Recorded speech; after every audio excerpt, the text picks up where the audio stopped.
अस्सलाम वालेकुम। Welcome to our channel novel zoology.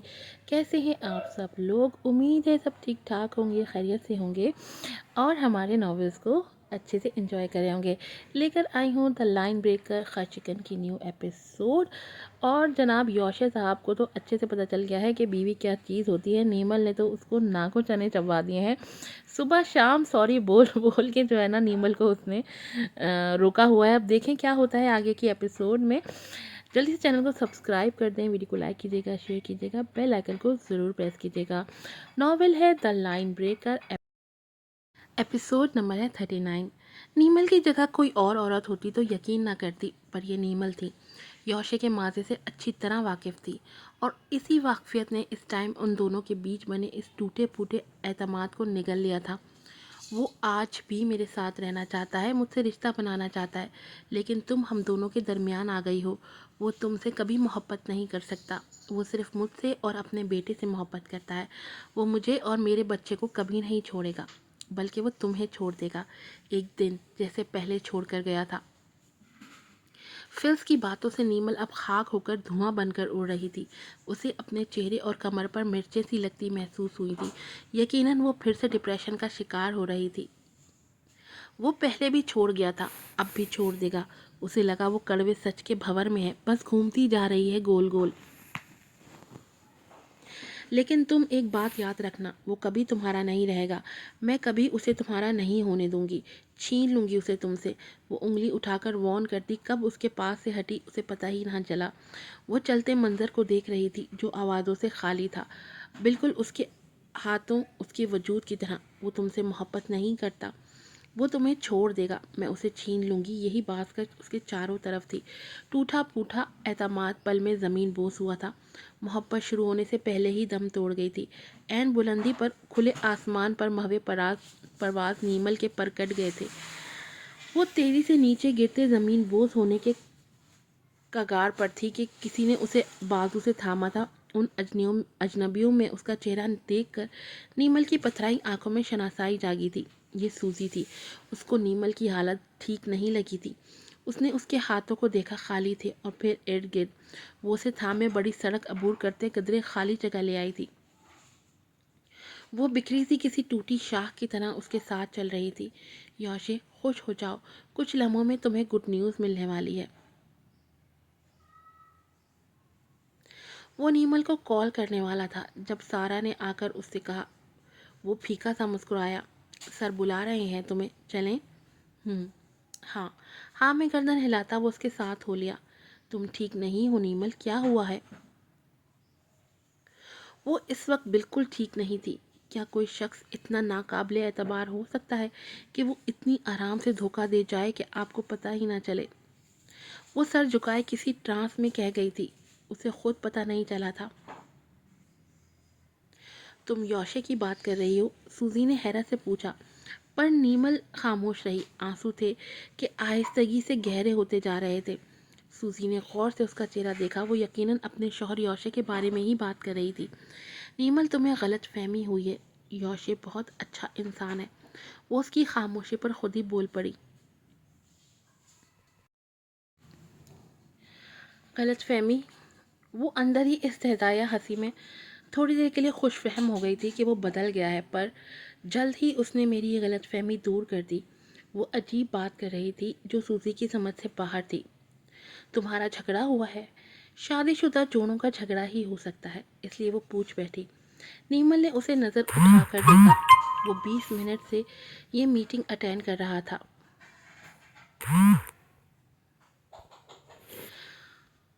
Sir खुश थे। अल शेख नहान ने यौशे और उसकी टीम के डिज़ाइंस को पसंद कर लिया था। ये एक ब्रेक थ्रू था उस कंपनी के लिए और खुश यौशे के लिए। वो सब बात कर रहे थे, पर वो दिमागी तौर पर गैर हाजिर था। यू जोश बॉय, पार्टी करते हैं, उसके सर ने कहा। वो फीकी सी मुस्कुराहट से कंधे उचका गया। बाहर आते ही उसने नीमल को कॉल मिलाई थी, लेकिन अब फ़ोन ही बंद आ रहा था। परेशानी एकदम लहर की तरह उसके जिस्म से गुजरी थी। है, इसका फ़ोन क्यों बंद आ रहा है? अब तक तो इसे घर पहुंच जाना चाहिए था, वो सोच रहा था। मुबारक हो, तभी सारा कहती उसके पास आई थी। वो मुस्कुरा भी ना सका था। क्या बात है, तुम ठीक हो? اس کے چہرے پر چھائی پریشانی دیکھ کر وہ پوچھنے لگی، میری وائف کا فون بند آ رہا ہے۔ سارا بے ساختہ مسکرائی۔ یوشے، یہ پریشانی والی بات تھوڑی ہے، ہو سکتا ہے اس کا موبائل بند ہو۔ نہیں، یہ پریشانی والی بات ہے، تھوڑی دیر پہلے اس کا موبائل آن تھا۔ وہ پریشان سا وضاحت دینے لگا۔ ہو سکتا ہے کہ بیٹری لو ہونے کی وجہ سے موبائل بند ہو گیا ہو۔ سارا نے عام سی بات کرتے اسے مطمئن کرنا چاہا۔ اس نے سارا کی بات کا جواب دیے بغیر سوچا، لیکن میں آخر پریشان ہو ہی کیوں رہا ہوں؟ اس کا دل گھبرا رہا تھا، چہرہ سنجیدہ پڑ رہا تھا، بھویں سکڑ رہی تھی، جیسے کچھ سوچ رہا ہو۔ کیوں پریشان ہو رہا ہوں میں؟ اس نے ریمائنڈ کیا تھا۔ فلز اس کے دماغ میں کلک ہوا تھا۔ سارا بغور اسی کو دیکھ رہی تھی۔ سارا، مجھے گھر جانا ہوگا ابھی؟ وہ حیرانی سے پوچھنے لگی۔ ہاں، یہ ضروری ہے۔ وہ اسے عجلت میں لگ رہا تھا۔ ہاں ٹھیک ہے، آج سر ویسے بھی خوش ہیں، آفس میں اتنا کام بھی نہیں ہے، میں سر کو کہہ دوں گی۔ وہ جب سے پاکستان سے آیا تھا اس نے فلز کو نہیں دیکھا تھا۔ نیمل کے ساتھ رہ کر وہ اسے فراموش کر گیا تھا۔ اسے لگا وہ اپنے انکل کے پاس چلی گئی ہے۔ وہ اس کی بات سنتے ہی باہر نکل گیا تھا۔ یا اللہ، فلز اس سے نہ ملی ہو، کوئی بات نہ کی ہو، میں اس سے خود بات کر لوں گا، اسے سمجھاؤں گا، سمجھ جائے گی۔ گھر تک کے راستے میں وہ خود سے ہم کلام تھا۔ گاڑی سے اترتے ہی اپنی گزرگاہ سے گھر جاتے اسے فلز نظر آئی تھی۔ یہ یہاں سینے تک آئی سبز باڑ کے پیچھے شاید فلز اسی کے انتظار میں کھڑی تھی۔ اس کی آنکھوں میں واضح نفرت اور ہونٹوں پر طنزیہ مسکراہٹ تھی۔ وہ اسے گہری نظروں سے دیکھتا بنا بات کیے آگے بڑھ گیا۔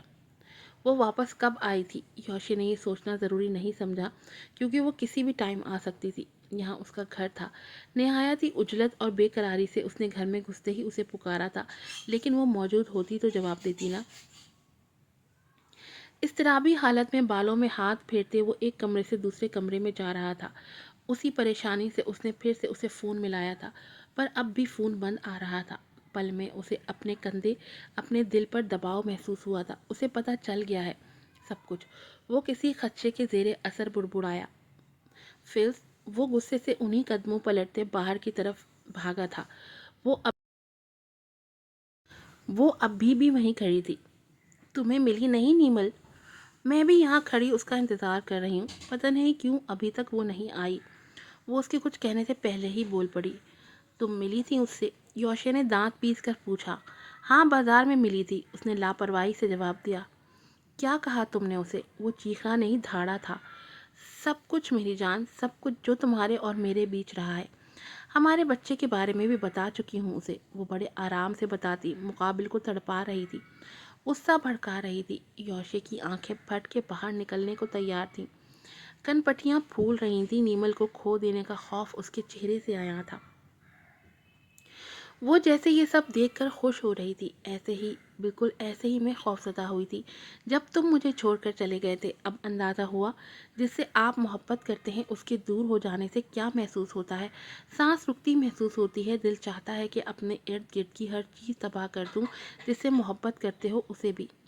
وہ اس کی آنکھوں میں آنکھیں ڈالتے زخمی لہجے میں بولی۔ وہ گہری نظروں سے اسے دیکھ رہا تھا۔ نفرت کا لفظ چھوٹا تھا جو وہ اس وقت اس کے لیے محسوس کر رہا تھا۔ میں سوچ بھی نہیں سکتا تھا کہ تم اتنی گھٹیا نکلو گی۔ تم بھی اتنے گھٹیا نکلو گے، میں نے بھی نہیں سوچا تھا کہ اپنی ساری جنسی خواہشات پوری کرنے کے بعد مجھے یوں چھوڑ دو گے۔ وہ ابھی اسی لہجے میں بولی۔ بکواس بند کرو اپنی۔ وہ غصے سے دھاڑا تھا۔ یوشے کا دل کیا اس باڑ کو پھلانگتے اس کا ٹیٹوا دبا دے، اور پھر اس نے ایسا ہی کیا تھا کہ ہاتھ بڑھا کر اس کا گلا پکڑ لیا تھا۔ فلز کی سانسیں یکدم دب گئی تھی۔ وہ دونوں ہاتھوں سے اس سے اپنا گلا چھڑوانے کی کوشش کر رہی تھی۔ وہ بے یقینی لیے پانی بھری آنکھوں سے یوشے کے چہرے کی وحشت کو دیکھ رہی تھی۔ جو بھی کچھ ہمارے درمیان ہوا اس میں ہمیشہ تمہاری مرضی شامل رہی ہے۔ میں نے کبھی تمہارا فائدہ نہیں اٹھایا۔ اگر تمہاری وجہ سے نیمل کو کچھ ہوا یا میرا گھر خراب ہوا تو میں چھوڑوں گا نہیں تمہیں۔ وہ جھٹکے سے اس کا گلا چھوڑتا وارن کرتے ہوئے بولا۔ فلز نے بری طرح سے کھانستے اپنی سانسوں کو بحال کرنے کی کوشش کی۔ یوشے کا رویہ اس کے لیے ناقابل یقین تھا۔ وہ اس کے ساتھ ایسے کیسے کر سکتا تھا؟ مت چھوڑنا، لیکن پہلے اپنی بیوی کو تو دیکھ لو، غم میں کہیں کسی گاڑی سے نہ ٹکرا گئی ہو۔ وہ پھنکارتی اسے تپا رہی تھی۔ وہ اس پر لعنت بھیجتا اپنی گاڑی کی طرف بڑھا تھا۔ इन औरतों के मामले में वो दूसरी दफ़ा लापरवाह हुआ था। मंजर से गायब हो जाने की आदत थी नीमल की, छुप जाने वाली थी, और यौशे उसकी इस आदत से बखूबी वाकिफ था। वो लड़ने वाली औरत नहीं थी, अपने मुकाम से हट जाने वाली थी। इधर फिल्स को यौशे के रवैये ने बददिल कर दिया था। मोहब्बत पल में बदली थी, और जो एहसास जागा था वो बस नफरत लिए हुए था। वो जिसके लिए मरी जा रही थी वो उसकी परवाह किए बगैर नीमल पर मरे जा रहा था। अपनी बीवी के मामले में वो उसकी शिद्दत कैसे बर्दाश्त कर सकती थी? तुम मेरे साथ ऐसा कैसे कर सकते हो? वो बेयकीनी लिए बुड़बुड़ाई थी। ये तुमने ठीक नहीं किया यौशे। जब तुम मेरे नहीं हो तो मैं तुम्हें उसका भी नहीं होने दूंगी। इन्हीं हाथों से मारूंगी तुम्हें। अपने हाथों को देखते, यही सोचते तने असाब लिए वो तेजी से गार्डन को अबूर करती अपने घर में घुस गई थी। जूलिया तो घर में होती ही नहीं थी। इस वक्त डेविड भी घर में नहीं था। वो डेविड के कमरे में आई थी। भरपूर गुस्सा लिए वो अस्तराबी हालत में बेड की तरफ बढ़ते उसने साइड ड्रॉ को झटके सूरत में 2-3 बार जोर जोर से उसके लॉक को खींचा था, पर वो बंद था। वहीं दोनों बैठे उसने बदहवासी इसलिए बालों को कान के पीछे करते नज़र घुमाकर चारों तरफ देखा। वहीं बेड के नीचे उसको लोहे के डंबल नजर आ गए थे। उस वक्त उस पर ऐसा जुनून सवार था कि उसने इतने भारी डंबल पकड़ते ही फुल ताकत से ज़रब दर ज़रब मारते उस ड्रॉ को ही तोड़ दिया था। अंदर हाथ डालकर उसने रिवॉल्वर को बाहर निकाल लिया था। उसके हाथ भी लकड़ी से जख्मी हो गए थे, पर उसे परवाह कब थी? वो रिवॉल्वर को देखते अजीब अंदाज से मुस्कुराई थी। इस वक्त शैतान उसे अपनी मुकम्मल गिरफ्त में ले चुका था। वो वक्त ज़ाया किए बगैर तेज़ी से बाहर निकलते गन को पीछे बेल्ट में उड़ाते बाढ़ के करीब आ गई थी। इधर वो मेन रोड की तरफ आया था, उसी दुकान पर जहाँ से वो ग्रॉसरी करते थे। उसने परेशानी से स्टोर को चेक किया, फिर बाहर आकर हर तरफ नजर दौड़ाई, पर वो वहाँ होती तो मिलती ना। यौशे ने वहीं खड़े अस्तराबी हालत में फिर से नीमल के सेट पर फ़ोन किया था, पर मोबाइल अभी भी बंद जा रहा था। नीमल, उसने झंझलाकर सर थाम लिया था। कहाँ जा सकती है? वो गाड़ी में बैठते ही सोचने लगा। नीमल, सब ठीक हो जाएगा, तुम घर जाकर आराम करो। सूजी ने उसकी तबीयत को देख कर कहा। वो मियाँ बीवी के दरमियान छोटा मोटा झगड़ा समझ रही थी। नीमल खामोशी से आंसू साफ करते उठी थी। चली जाओगी सूजी? सूजी ने पूछना मुनासिब समझा। हाँ, मैं गर्दन हिलाते वो आगे बढ़ गई थी। फिर बार से दूर इस्तराबी हालत में टहल रही थी। उसके इरादे ठीक नहीं थे। वो बस नीमल के इंतज़ार में थी। नीमल सर झुका सर लिए मरे मरे कदमों को उठाती घर की तरफ आ रही थी। फिल्स की नज़र उस पर पड़ गई थी। फिल्स निहायत ही दबे कदमों फासला रखती उसके पीछे आ रही थी। वो घर आकर पीछे मुड़ते दरवाज़ा बंद करने वाली थी कि फिल्स ने ज़ोरदार हाथ मारकर दरवाजे को पूरा खोल दिया था।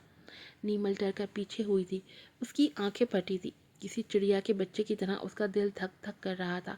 कुछ भी था, नीमल एक आम सी घरेलू लड़की थी, और जो उसके सामने थी वो कोई आम लड़की नहीं थी। तुम दफ़ा हो जाओ यहाँ से, बज़ाहिर मजबूत मगर कांपती आवाज़ में वो बोली थी। लिजियाना को वो आराम से थप्पड़ मार गई थी क्योंकि पीछे यौशे खड़ा था, लेकिन इस वक्त वो अकेली थी और उतनी ही डर रही थी। दफ़ा तो तुम होगी यहाँ से भी, यौशे की ज़िंदगी से भी, वो मजबूत लहजे में कहती उसके करीब आ रही थी। अंदाज डराने वाला था। तभी फिल्स ने आगे बढ़ते उसे पीछे की तरफ धक्का दिया था। वो एकदम पीछे गिरी थी। उसकी कमर बाएं कोहनी ज़मीन से लगते ही बुरी तरह दर्द उठा था। वो दाएं हाथ से बाएं बाजू की कोहनी को सलाते हुए उठना चाह रही थी कि फिल्स ने उसका मुंह दबोचा था। नीमल बुरी तरह खौफजदा हुई थी। डर लग रहा है ना मुझसे? वो आंखें सुकड़े अजीब से अंदाज में बोली। डर लगना भी चाहिए, ऐसे ही, बिल्कुल ऐसे ही मैं भी डरी थी जब यौशे मुझे छोड़कर चला गया था। बड़े सालों बाद बड़ा मज़ा आएगा, तुझे डराने में भी और यौशे को मारने में भी। वो क्या कह रही थी? नीमल की आंखें खुली थी, होश उड़ गए थे। वो फिल्स के चेहरे पर छाई नफरत को महसूस कर रही थी। तुम पागल हो गई हो? वो उसके हाथ की गिरफ्त से अपना मुंह छुड़वाते हुए बोली। हाँ, पागल ही तो हो गई हूँ। तुम दोनों मज़े करो और मैं खड़ी तुम्हें देखती रहूँ। ऐसा नहीं होगा। दो दो दफ़ा उसके लिए ख़ुद को मारने की कोशिश की है, लेकिन अब समझ में आया कि मरना ही है तो अपनी ज़िंदगी के अहम किरदार यौशे को ही ना मार दूँ। फिर दोनों बैठ कर रोएंगे। बस थोड़ी देर तक आ जाएगा वो। तब तक वो बात अधूरी छोड़ते गुस्से में उसके बालों को मुट्ठी में दबोच चुकी थी। कहाँ जा सकती है? उसने गाड़ी में बैठते सोचा। दूसरी जगह ग्रैनी, उसका रुख ग्रैनी के घर की तरफ था। वो जल्द ही पहुंच गया। उनके घर में दाखिल होते ही वो ग्रैनी को पुकारता हुआ आया था। क्या हुआ यौशे? वो किचन से निकली थी। ग्रैनी, नीमल आई थी? नहीं, वो तो नहीं आई। क्या हुआ? تم اتنے پریشان کیوں ہو؟ یہاں نہیں آئی؟ اس اطلاع پر اسے اپنا جبڑا گرتا ہوا محسوس ہوا تھا۔ اب وہ صحیح معنوں میں دباؤ میں آیا تھا۔ اس کی گدی اور ہتھیلیاں پسینے سے بھیگ گئی تھی۔ وہ انہیں قدموں باہر کی طرف بھاگا تھا۔ یوشے، میرے بچے، کیا ہوا ہے؟ وہ بیچاری اسے آواز مارتی پریشان ہو چکی تھی۔ وہ واپسی کے راستے پر تھا جبھی سوزی کا فون آیا تھا۔ یہ مجھے اس ٹائم کیوں فون کر رہی ہے؟ وہ فی الوقت بری طرح جھنجھلا رہا تھا، لیکن فون اٹھانا تھا۔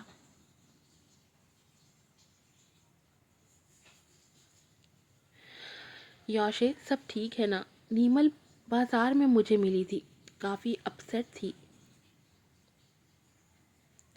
گراؤنڈ کے پاس سڑک پر تھے ہم، وہ اتنے قریب تھی اور میں کتنی دیر ہو گئی اسے وہاں سے گئے؟ اس نے بے قراری سے پوچھا۔ تقریباً 20 سے 25 منٹ ہو گئے ہوں گے، سوزی کے بتاتے ہی یوشے نے موبائل ڈیش بورڈ پر پھینکا۔ پیدل چلنے پر گراؤنڈ کی سڑک سے گھر تک کا راستہ 10 منٹ میں طے ہوتا تھا۔ اگر وہ آرام سے بھی آ رہی تھی تو 8 سے 10 منٹ ہو گئے ہوں گے اسے گھر پہنچے ہوئے۔ فلز بھی وہی ہیں۔ نیمل کی زندگی خطرے میں تھی۔ اوہ خدایا، اسے کچھ نہ ہو۔ گرینی سے گھر تک کا راستہ زیادہ دور نہیں تھا، لیکن یہ راستہ اسے میلوں پر محیط لگ رہا تھا۔ وہ تیز ڈرائیو کرتا 5 منٹ کے اندر اپنے گھر پر تھا۔ دھاڑ سے دروازہ کھولتے وہ بھاگتے ہوئے اندر آیا تھا۔ وہ ششدر رہ گیا تھا۔ فلز نیمل کا گلا دبائے کھڑی تھی۔ اشتعال لیے اس نے فلز کو کندھے سے پکڑتے پیچھے کی طرف دھکا دیتے نیمل کو تھاما، جو بری طرح کھانستے نم آنکھیں لیے اپنا تنفس بحال کر رہی تھی۔ نیمل، تم ٹھیک ہو؟ وہ فکر مندی سے اس کے چہرے کے ہر نقش کو دیکھ رہا تھا۔ جہاں اس کے دائیں ہونٹ سے خون نکل رہا تھا، چہرے پر موجود نشان بتا رہے تھے کہ وہ اسے کافی مار چکی ہے۔ فلز گہری نظروں سے یوشے کو دیکھ رہی تھی، جو محبت اور فکر سے نیمل کو دیکھ رہا تھا۔ اشتعال بھپر کر آیا تھا۔ تکلیف اس کے دل کو بٹھا گئی تھی۔ ایک آگ سی اٹھی تھی جس میں وہ یوشے کو جلا دینا چاہتی تھی۔ فلز ہتھیلی کے پشت سے آنسو صاف کرتی اٹھی تھی، تبھی نیمل کی آنکھیں پھٹی تھی۔ اس کی آنکھوں میں چھپے خوف کے تاثر سے یوشے نے پیچھے مڑ کر دیکھا۔ تب تک فلز نے ریوالور کا بٹ اس کی دائیں کنپٹی پر مار چکی تھی۔ وہ بری طرح کرراہ کر رہ گیا تھا۔ آنکھوں کے آگے آئے اندھیرے کو جھٹکے سے دور کرتے اس نے بھویں سکوڑے غصے سے فلز کو دیکھا۔ تبھی یوشے کی آنکھیں پھٹی تھی۔ وہ ریوالور تانے کھڑی تھی۔ یوشے اس کی آنکھوں میں جنونیت کو دیکھ رہا تھا۔ فلز، نو، وہ ہاتھ اٹھاتے ہوئے بولا، پر مقابل کی جنونیت پاگل پن میں بدل رہی تھی۔ فلز، ہم بیٹھ کر بات کرتے ہیں، یوشے نے آرام سے کہا۔ وہ اسے مزید اشتعال میں لانا نہیں چاہتا تھا۔ وہ اس کے معاملے میں کس حد تک جا سکتی تھی، وہ اس کے ہاتھ میں موجود ریوالور کو دیکھ کر ہی سمجھ سکتا تھا۔ پر فلز نے آنسو بھری آنکھوں سے نفی میں سر ہلاتے یوشے کو دیکھا تھا۔ ادھر نیمل چوکھٹ کے ساتھ کمر ٹکائے سن کھڑی تھی۔ اسے اس منظر سے خوف آ رہا تھا۔ وہ یوشے کو مرتے ہوئے نہیں دیکھ سکتی تھی۔ فلز، پٹ دا گن رائٹ ناؤ، وہ کہتا آگے بڑھا تھا کہ وہ ایک قدم اور پیچھے ہو گئی تھی۔ یوشے نے اس کے قدموں کی طرف دیکھا۔ وہ بائیں طرف ہوتی جا رہی تھی۔ وہ قدم بڑھاتا تو وہ ایک قدم پیچھے ہو جاتی۔ رک جاؤ، کیا لگا تھا کہ اسے مار دوں گی؟ نہیں، تجھے ماروں گی، اور پھر اپنے آپ کو۔ اسی دوران وہ تیزی سے اس کے قریب آتے ہی اس کا ہاتھ پکڑنا چاہ رہا تھا کہ ٹریگر دبا تھا۔ ٹھا کی آواز پر یوشے کی آنکھیں پھٹی تھی تو وہیں نیمل کی چیخ نکلی تھی۔ فلز نے ڈر کر ریوالور چھوڑ کر منہ پر ہاتھ رکھ لیا تھا۔ وہ اسے مارنا چاہتی تھی، پر کیا سچ میں؟ یہ کیا ہو گیا؟ گولی کسے لگی ہے؟ کون مرا ہوگا آپ کے خیال میں؟ پلیز مجھے لازمی میسج میں کمنٹ باکس میں بتائیں کہ آپ کے خیال میں یہ گولی کسے لگی ہوگی۔ پھر ملوں گی آپ سے نئی ایپیسوڈ کے ساتھ۔ السلام علیکم۔